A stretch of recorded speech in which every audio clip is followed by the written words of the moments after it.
Hello friends, नमस्कार। स्वागत है आप सभी का आदित्य क्लासेस में। आज हम लोग सिंपल इंटरेस्ट का नेक्स्ट पार्ट पढ़ने वाले हैं प्रयास बैच की इस सीरीज में। तो चलिए वीडियो को शुरू करते हैं। ये कह रहा है पहला सवाल, ए की आय, ए की आय का 1/4 भाग, ए की आय का 1/4 भाग बी की आय के 1/3 भाग के बराबर है। 3 भाग के बराबर है। ए की आय का 1/4 भाग बी की आय के 1/3 भाग के बराबर है।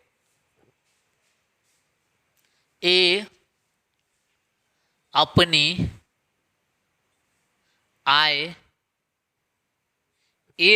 आय को 6% वार्षिक साधारण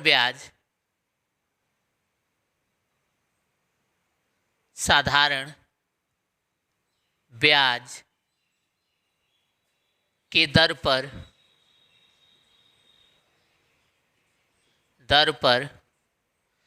2 साल के लिए निवेश करता है। 2 साल के लिए निवेश करता है।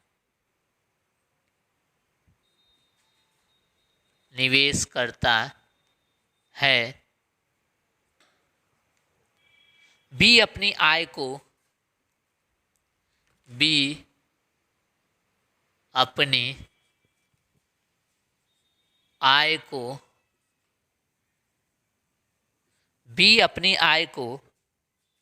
6% वार्षिक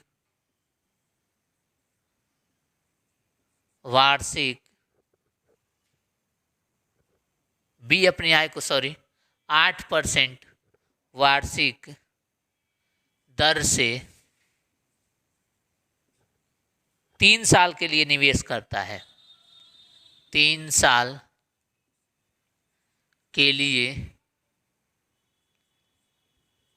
निवेश करता है।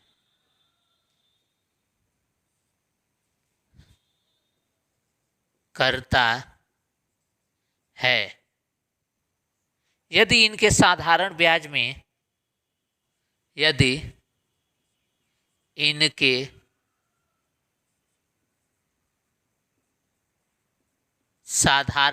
में साथ साथ लिखते रहिए 840 रुपए का अंतर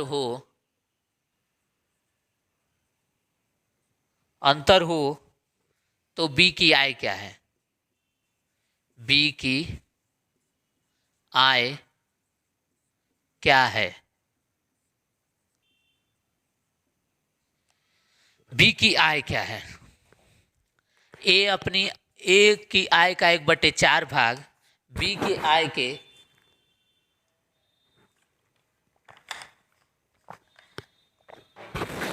आय के 1/3 भाग के बराबर है।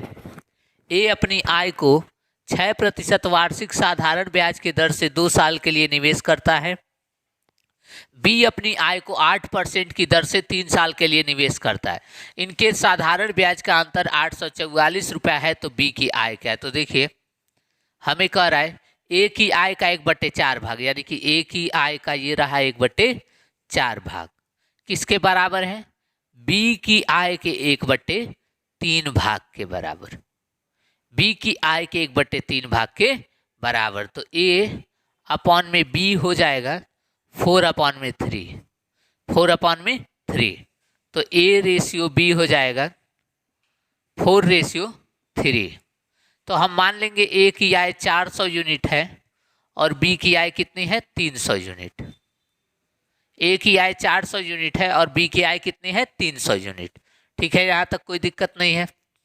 अब ए अपनी आय को 6% की दर से तो 400 यूनिट को 6% की दर से 2 साल में मिलने वाला ब्याज, 00 से 00 कटा, 4 छक्के 24 दूना 48 यूनिट ब्याज मिलेगा ए को। और ये 300 यूनिट बी अपनी आय को 8% के दर से 3 साल के लिए निवेश करता है, तो उससे इतना ब्याज मिलेगा। 00 से 00 कट जाएगा, 3 तिहाई 9, 9 अट्ठे 72, 72 यूनिट ब्याज मिला। तो कह रहा है इसको 48 यूनिट मिला, इसको 72 यूनिट मिला, तो दोनों में कितने यूनिट का अंतर है? 72 में से 48 घटाएंगे तो 4 और यहाँ 2, 24 यूनिट का अंतर है। लेकिन प्रश्न कह रहा है 24 यूनिट का अंतर नहीं, 840 रुपये का अंतर है। प्रश्न कह रहा है कि दोनों के साधारण ब्याज में 840 रुपये का अंतर है। हमने कितना निकाला? 24 यूनिट का अंतर निकाला।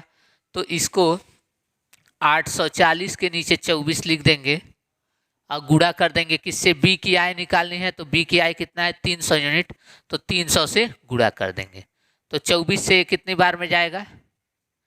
12 दूनी 24, 12 सत्ते 84, और 3 से ये 150 बार में चला जाएगा, तो 15 सत्ते 105, यानी कि 10,500 रुपये।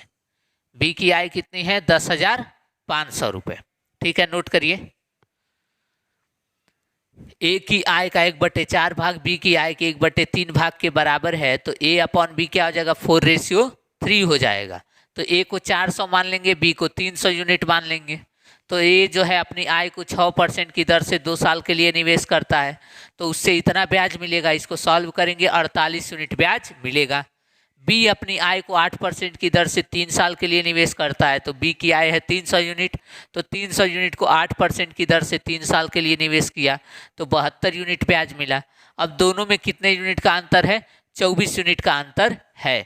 लेकिन प्रश्न कर रहा है अंतर 24 यूनिट का नहीं है, 840 रुपये का है। तो 24 किसके बराबर हो जाएगा? 840 रुपये के बराबर। तो दोनों को एक ऊपर और एक नीचे लिखेंगे और गुणा कर देंगे 300 से। तो ये 300 से गुणा क्यों करेंगे? क्योंकि बी की आय निकालनी है। बी की आय 300 यूनिट है, इसीलिए 300 से गुणा कर देंगे। यदि हमें ए की आय निकालनी होती तो हम यहीं पे 400 से गुणा करते हैं। ठीक है, तो हमें बी की आय निकालनी है, इसलिए हम 300 से गुणा कर देंगे। ठीक है, नोट कर लीजिए। चलिए अच्छे से नोट करिए। समझ में आ रहा है? आ रहा है समझ में? चलिए ठीक है। अब एक सवाल आपके लिए।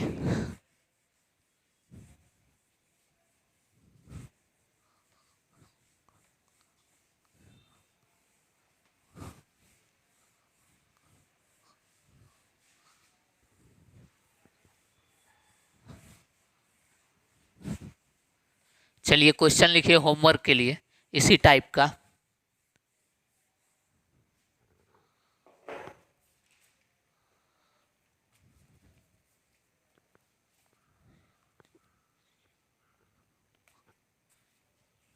देखिए दूसरा प्रश्न, ए की आय का आधा, ए की आय का आधा, ए की आय का आधा बी की आय के 3/4, बी की आय के 3/4, बी की आय के 3/4 और सी की आय का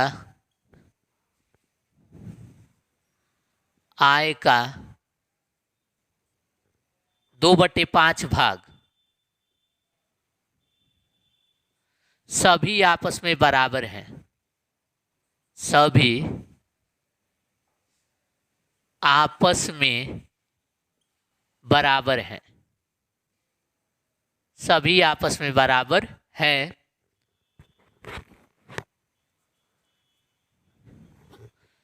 वे अपनी आय को क्रमशः 5%, 7% और 10%, 10% वार्षिक ब्याज के दर पर, वार्षिक ब्याज के दर पर, वार्षिक ब्याज के दर पर 2 साल के लिए निवेश करते हैं। 2 साल के लिए निवेश करते हैं, निवेश करते हैं। यदि सभी निवेशों से, यदि सभी निवेशों से, सभी निवेशों से कुल 10,640 रुपये साधारण ब्याज, साधारण ब्याज प्राप्त हुआ हो, प्राप्त हुआ हो तो ए, बी और सी, तो ए, बी और सी का कुल मिलाकर आय कितना होगा? कुल मिलाकर आय कितना होगा? कितना होगा? ए की आय का आधा, बी की आय का 3/4 और सी की आय का 2/5 भाग सभी आपस में बराबर हैं। वे अपनी आय को क्रमशः 5%, 7% और 10% वार्षिक दर पर 2 साल के लिए निवेश करते हैं। यदि सभी निवेशों से कुल 10,640 रुपये साधारण ब्याज प्राप्त हुआ हो तो ए, बी और सी का कुल मिलाकर आय कितना होगा? इसको आपको कमेंट बॉक्स में उत्तर देना है। कमेंट बॉक्स में इसका उत्तर देना है आपको। ये आपका होमवर्क है, ठीक है। तो आपको होमवर्क भी दिया जाता है इस पे प्रैक्टिस करने के लिए, तो इस सवाल को करिए। अच्छा सवाल है और एग्जाम में आने लायक सवाल है, ठीक है। तो नोट कर लीजिए इसको, वीडियो पॉज करके इसको नोट कर लीजिए। मैं हट गया हूँ, साइड में हूँ। चलिए, आपने नोट कर लिया होगा। मिलते हैं नेक्स्ट पार्ट में। Thanks for watching.